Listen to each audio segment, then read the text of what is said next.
Bonjour à tous. Alors nous allons traiter aujourd'hui de la pleine lune du 5 février 2023. Je ris déjà parce qu'elle est explosive. Bref. Donc à 19h30, France, qui va se passer à 16 degrés 42 dans l'axe Lion-Verseau. Si vous ne me connaissez pas, je suis Christine Calvé, thérapeute et astrologue, humaniste, et bienvenue à vous. Alors cette pleine lune, c'est l'aboutissement, le résultat de la nouvelle lune du 21 janvier, les amis, qui s'est passée à 1 degré Verseau, qui était pas mal non plus, conjointe à Pluton, sextile à Jupiter, et il y avait une conjonction Vénus-Saturne. Bref, en gros, je vous racontais que les énergies, il n'y avait plus aucune planète rétrograde, et donc les énergies repartaient à fond. C'est ce qu'on a pu voir, en tout cas à l'extérieur. Nouvelle lune donc en Verseau qui nous parlait d'un nouveau départ possible, fait dans une espèce de vouloir un changement, vouloir s'émanciper, se libérer. Est-ce que les amis, vous avez ressenti et vécu cela ? Mettez-moi ça en commentaire. Parce que là, ça y est, on y est. Là, ça va se produire s'il y avait un truc sur le feu. Je vous invite d'ailleurs à réécouter cette nouvelle lune parce que je l'ai traitée avec une amie astrologue.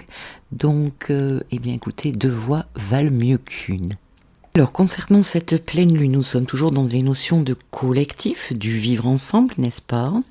Partager des idéaux, la même vision. Mais en Verseau ici, c'est tout en gardant notre individualité, notre personnalité.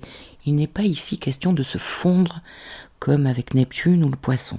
Bref, donc sans se noyer ou fusionner avec l'autre, ici les questions de nouvelles technologies, Verseau, on innove avec originalité s'il vous plaît, on est chez Uranus. En parlant d'innover, j'ai vu passer ça, il paraît qu'il y a quelque chose qui a été signé au niveau de l'Europe. Moi j'ai pas du tout envie de manger de la poudre de sauterelle, quoi. Alors certes, on sait déjà pas ce qu'on nous met déjà, mais là on passe à une vitesse supérieure. Donc vous voyez, on est vraiment dans les choses très innovantes pour aller vers un futur très futuriste. Donc grosso modo, cette pleine lune, soleil Verseau, en face lune en Lion, et tout cela carré à Uranus. Voilà, le tableau est posé. Donc plutôt explosif comme aspect de tension. Ici, nous avons affaire à ce que nous appelons dans notre jargon un carré hanté, donc une figure avec des aspects de haute tension. Et Uranus ici a l'air d'être le chef de file en fait, puisqu'il est au carré de tout ça. À 15 degrés du Taureau, nous le connaissons, nous l'avons en Taureau depuis quand même pas mal de temps. C'est aussi un peu la planète en fait qui va faire, vous savez comment, je suis pas électricienne du tout, mais comme le plomb qui saute quoi. Parce qu'il y a une très grosse tension entre la Lune et le Soleil en Verseau. Et donc Uranus, en plus, c'est Uranus quand même, c'est de l'électricité, c'est électrique quoi on va dire. Eh bien Uranus peut faire donc péter ses plombs. Et face à Uranus, nous avons un petit peu la porte de résolution, peut-être la porte de libération. Alors donc ça se passe à 15-16 degrés, vous prenez 2 degrés avant, 2 degrés après. Donc pour tous les scorpions, là, les soleils scorpions du 2e décan, les ascendants scorpions du 2e décan, et puis si vous avez Vénus, Mercure, je ne sais quelle autre planète, un point important, et bien là pour vous ça va être encore plus fort.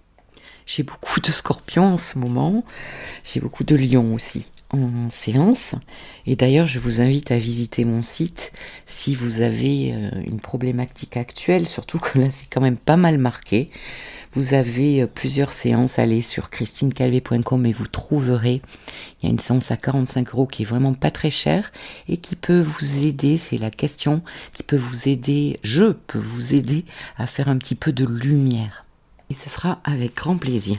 Alors, ici, on se rend compte qu'Uranus maîtrise le Soleil, qui est chez lui, en Verseau, et le Soleil, Verseau, maîtrise la Lune qui est en face de lui, en Lion. Wow! Il y a comme une histoire de locataires-propriétaires qui ne sont pas d'accord ici. Donc, l'opposition des luminaires dans cet axe Lion-Verseau révèle des thématiques donc du collectif, du social, de la fraternité, de la solidarité, des réseaux bien sûr, tout type de réseaux, des groupes humains, et comment moi je veux contribuer justement avec les autres sans me perdre. N'oublions pas qu'ici le soleil est très réformateur, tu m'étonnes. En fait, petit rappel, toutes ces énergies, tout le monde, ce sont nos énergies à disposition, d'accord ? Donc, tout le monde les a à disposition, les amis. Donc, servez-vous-en aussi. La lune Lion nous parle de quoi ? De notre émotionnel, bien sûr. De notre degré de satisfaction. Je vais y arriver. Degré de satisfaction de notre situation de vie, de notre environnement proche, de notre famille, de notre cocon, de notre sécurité intérieure. Coloré ici par le signe du lion, on est chez le soleil, n'est-ce pas ? Eh bien ici, on est beaucoup en loyauté, on a du courage, du charisme, on retrouve confiance, rayonnement dans nos aspects, dans ces aspects les plus brillants, mais c'est aussi, les amis, le pouvoir, le lion, et quelquefois le pouvoir mal géré. Il y a un côté têtu chez le lion. N'oublions pas que c'est un signe fixe, ainsi que le Verseau. Donc on est, et Taureau, en fait le 40 se passe dans des signes fixes. Bon, bonjour la ténacité. Ici l'orgueil dans le lion. Donc s'attacher à la couronne pourrait bien aboutir à un violent conflit, de plus carré à Uranus.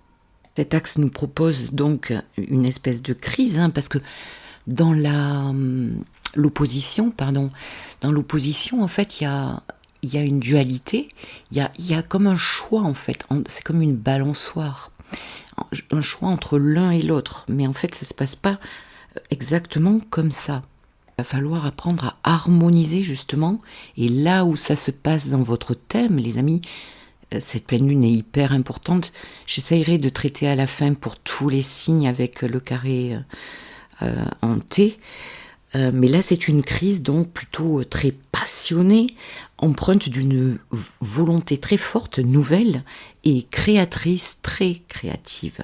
La lune lion, qu'est-ce qu'elle veut ? Elle veut exister, n'est-ce pas ? Elle veut être prise en compte, elle est susceptible, elle aime briller, elle aime qu'on l'admire.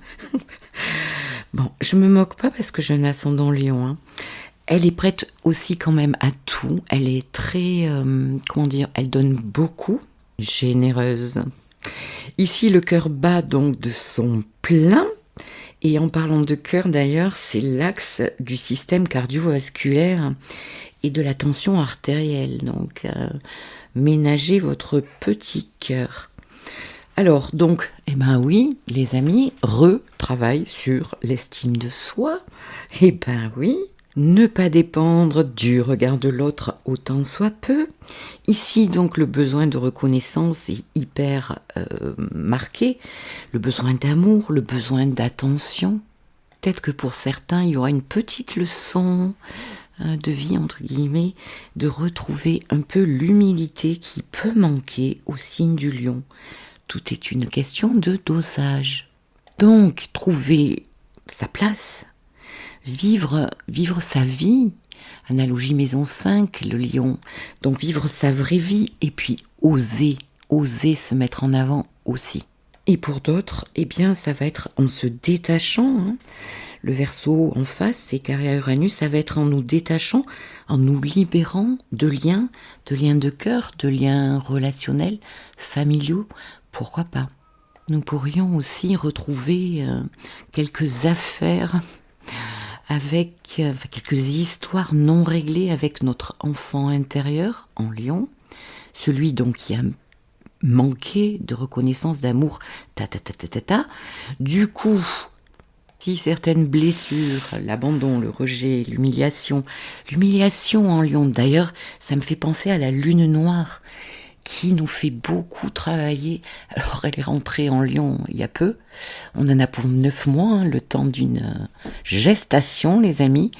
et ça va nous faire travailler énormément notre affirmation, mais aussi notre enfant intérieur et les blessures donc relatives au signe du lion, au droit d'exister, d'être comme je suis, etc. Donc il peut y avoir un côté moi-je, un côté capricieux qui peut se réveiller dans le vécu de chacun, hein. Alors chacun mettra tout ça dans son histoire, dans son vécu actuel, et donc une exagération de l'émotionnel et notre espèce de théâtre intérieur qui peut se projeter à l'extérieur, face à une personne, à une situation. Bref, la commedia dell'arte peut bien commencer à renaître. Passons maintenant à cet Uranus en taureau, qui est donc un peu détonateur, et attention à sa surpuissance ici.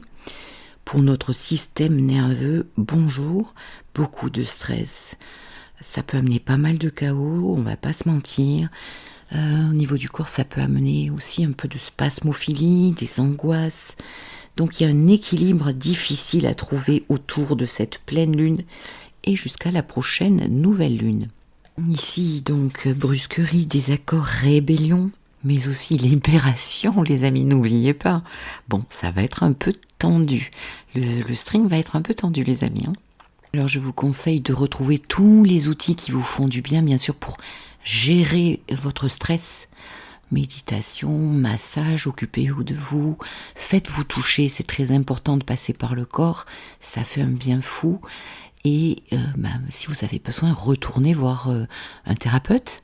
Si vous avez vraiment besoin d'accompagnement et de mieux comprendre et du soutien, en fait, ça sert à ça, un thérapeute. Pour les plus chanceux, ça peut être aussi un éveil, un gros éveil. Parce que Uranus, c'est l'octave supérieure de Mercure. Donc ici, c'est un peu ce que je disais dans les énergies de la semaine. D'ailleurs, vous pouvez écouter les dernières énergies. Qu'Uranus était un peu Géo trouve tout. Vous savez, l'ampoule qui s'allume d'un coup, d'un seul. Une insight, quoi. Donc une prise de conscience hyper importante et une porte ouverte à votre inconscient. Ça, c'est chouette pour réharmoniser votre univers émotionnel. Allez, je continue sur les autres aspects. Les plus stressants, on finira par le meilleur. Oui, j'aime bien finir par un bon dessert. À propos de dessert, je vous raconterai quelque chose tout à l'heure.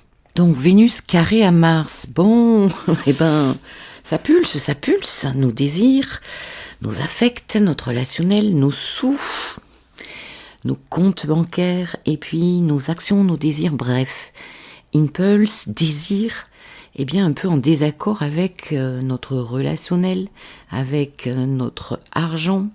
Ici, il peut y avoir des désaccords, des conflits avec des personnes dans des situations. On veut passer à l'action, on veut peut-être aussi passer la vitesse supérieure trop vite. En amour, dans des contrats, peut-être dépenser trop d'argent qu'on n'a pas encore sur le compte, ce qui s'appelle aller trop vite. Allez, j'arrête, promis, avec les aspects rouges, c'est-à-dire disharmonieux.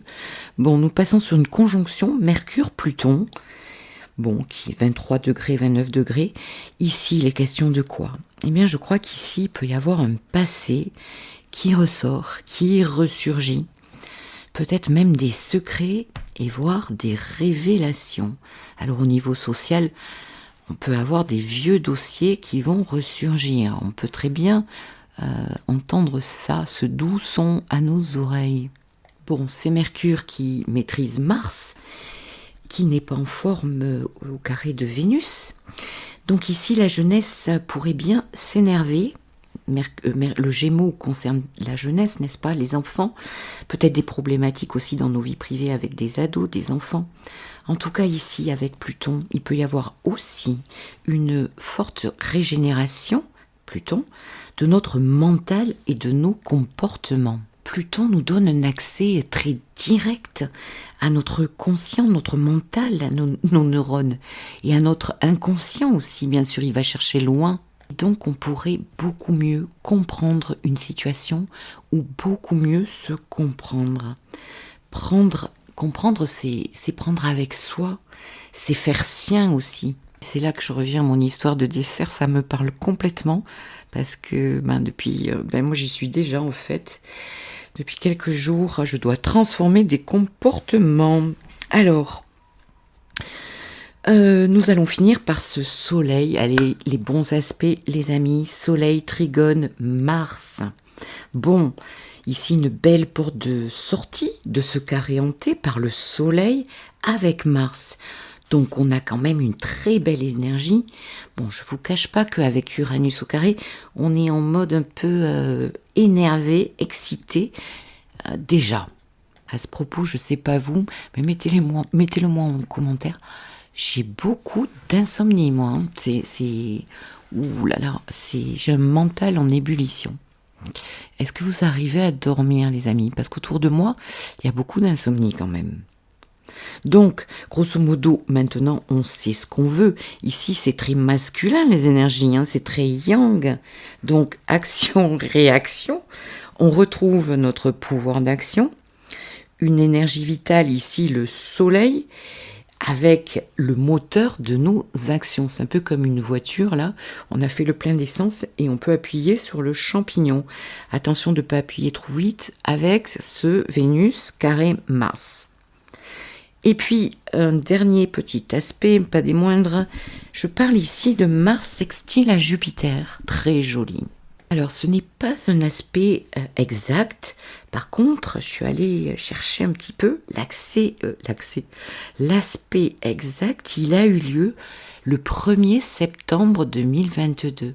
Donc, regardez les amis par rapport à ce que je vais vous raconter après, parce que là, il y a une très jolie action concernant nos désirs, nos projets, notre enthousiasme, la confiance. Ici, il y a une possibilité de faire des choix, de savoir faire beaucoup de choses, de mettre en place beaucoup de projets, des challenges qu'on a envie de pratiquer, du courage. Et bien sûr, avec Jupiter, légiférer tout ça, légiférer nos actions, nos projets. Donc cet aspect, il est très très bon pour les béliers, pour les gémeaux, pour les lions, pour les sagittaires, les verseaux. Ils sont très concernés par cet aspect. Voilà, chers tous, toutes et tous. J'ai été super rapide, 17 minutes. Alors je vais m'arrêter là les amis et vous souhaiter une très belle pleine lune dans l'axe Lion-Verseau. Je vous dis à très bientôt. N'oubliez pas de vous abonner et d'activer la petite cloche des notifications. À très bientôt. Au revoir.